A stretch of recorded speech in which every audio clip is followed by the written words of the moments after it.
حضرت عبداللہ بن رواحہ رضی اللہ تعالیٰ عنہ فرماتے ہیں، میرے کریم آقا صلی اللہ تعالیٰ علیہ وسلم پر وحی کا نزول نہ بھی ہوتا یا پھر دیگر دلائل نبوت کا ظہور نہ بھی ہوتا تو پھر بھی لوگ حضور کا کلمہ پڑھتے۔ کسی نے پوچھا جناب پھر کس طرح پڑھتے؟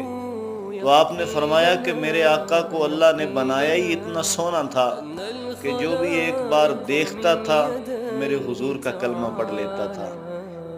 حضرت عبداللہ بن رواحہ رضی اللہ تعالیٰ عنہ فرماتے ہیں، میرے کریم آقا صلی اللہ تعالیٰ علیہ وسلم پر وحی کا نزول نہ بھی ہوتا یا پھر دیگر دلائل نبوت کا ظہور نہ بھی ہوتا تو پھر بھی لوگ حضور کا کلمہ پڑھتے۔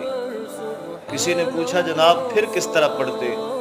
تو آپ نے فرمایا کہ میرے آقا کو اللہ نے بنایا ہی اتنا سونا تھا کہ جو بھی ایک بار دیکھتا تھا